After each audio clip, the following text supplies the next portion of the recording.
happy Friday, everyone. If you have listened to the podcast for a while, you know we don't delve into social and legal and political issues on the podcast very often for a variety of reasons that we've explained over the years. And that means attempts by APJ listeners to get us into that conversation and whether or not the church should legislate sin must get pretty creative, and they do get creative, even resorting to hypotheticals, as in the case of today's question, the most recent creative attempt.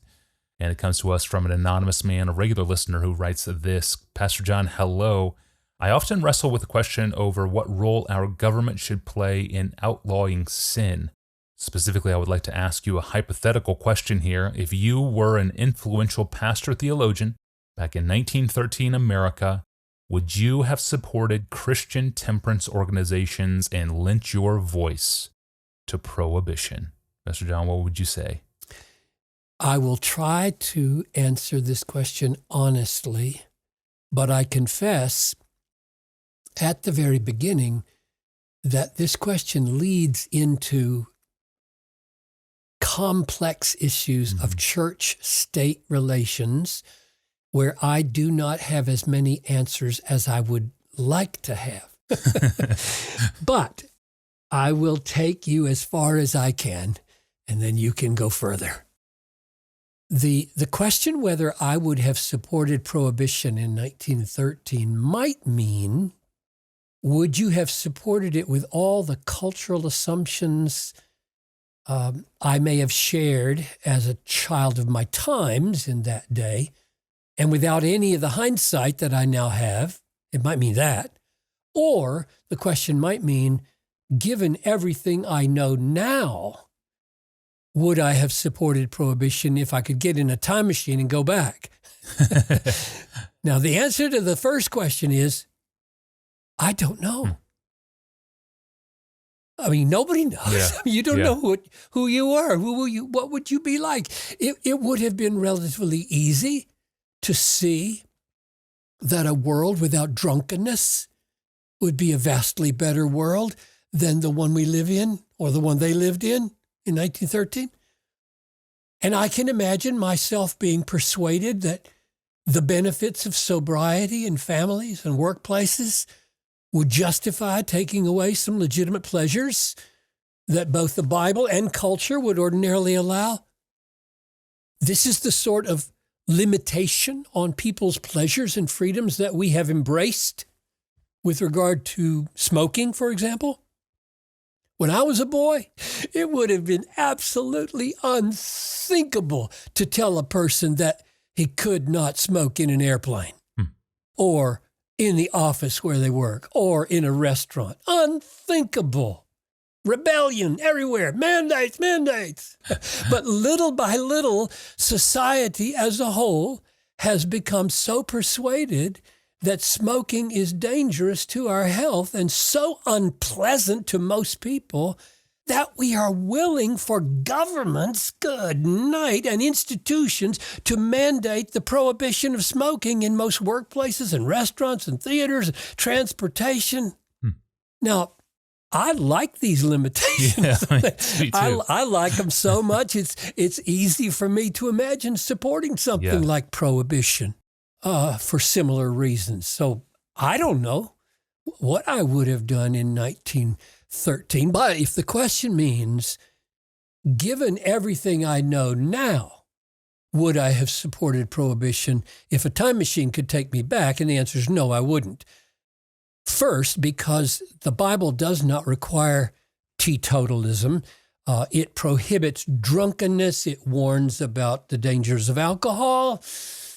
In the end, it bites like a serpent and stings like an adder. Your eyes will see strange things and your heart utter perverse things. You will be like one who lies down in the midst of the sea, like one who lies on the top of a mast. That's a great picture. Yeah.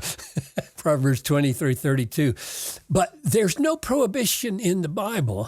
I think a very strong case can be made for total abstinence in our world as a matter of wisdom for oneself, but not as a requirement for others, except maybe in some limited institutional expectations.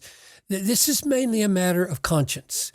But the second reason I would not get in my time machine and go back and vote for prohibition is that it didn't work. It had unintended consequences that may have been as destructive as the previous abuse of alcohol itself. And this is because, unlike the limitations on smoking in our day, the long-term societal support was simply not there. It seemed like it was there because, good night, it takes a lot of people to get an amendment to the Constitution passed in 1919. But by 1933, the adequate support had disintegrated and it was reversed. Now, here's where the issues are raised, like the one our friend asked in his question: what role should our government play in outlawing sin? Mm-hmm. That's part of his question. Yeah. That's where it's all leading, which gets us into the weeds here. I think a more precise way to ask the question is, how does the state decide what actions should be outlawed which Christians regard as sin?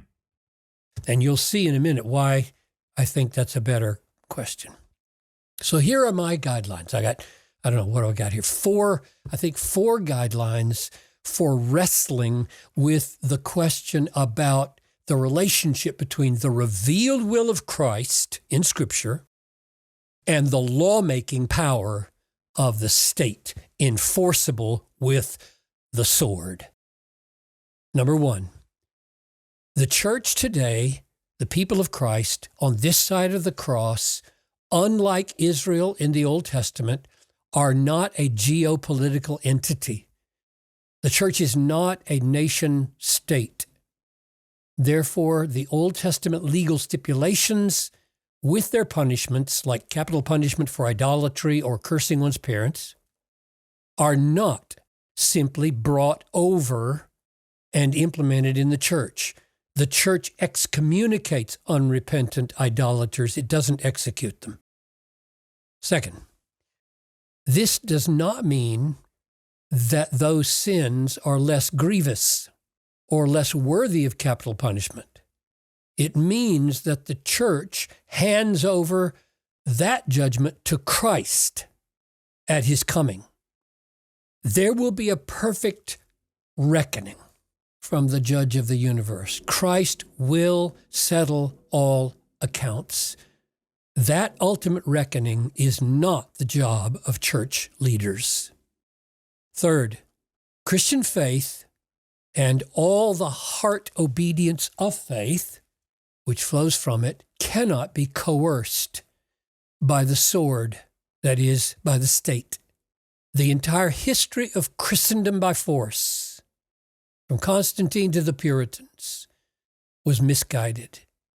Any arrangement of church-state relations that sanctions state penalties to promote true heart faith and the heart obedience of faith will eventually corrupt the church. Fourth, and finally, Jesus said in John 18:36, "My kingdom is not of this world. If my kingdom were of this world, my servants would have been fighting, that I might not be delivered over to the Jews, but my kingdom is not of this world." Now, the inference I draw from that statement and other aspects of the New Testament is that Christ in this age does not sanction the use of the sword to punish those who disobey him. Or to say it another way, Christ does not sanction the use of the sword to enforce disobedience to him. This means that the state to whom God has given the sword, according to Romans 13, should not seek to compel obedience to Christ. Now listen carefully, because I'm going to make some distinctions here that are fine. I'll leave a lot of questions unanswered, but I think these distinctions really help. Obeying a law that Christ would approve is not the same as obeying Christ. And disobeying a law that Christ would approve is not the same as disobeying Christ. A person who doesn't even believe that Christ existed can obey a law that Christ approves. Therefore, punishment for disobeying a law that Christ approves is not the same as punishment for disobeying Christ. I don't think the state should ever punish a person for disobeying Christ. I think that is the prerogative of church discipline, and I think the most severe form of church discipline is excommunication, not death. There is a difference between saying that Christ wills that a person be punished by the state for breaking a law Christ approves, and saying that Christ wills that a person be punished by the state for disobeying him. The former is right, the latter is wrong. Christ does will that a person be punished by the state for breaking a law that he approves. But Christ does not will that a person be punished by the state for disobeying Christ. All of which implies that Christians should consult Christ in his word when thinking through what sins should be prohibited by law. Because the use of the sword to enforce Christ-approved laws is not the same as using the sword to enforce obedience to Christ. That is complex. They'll have to hit replay.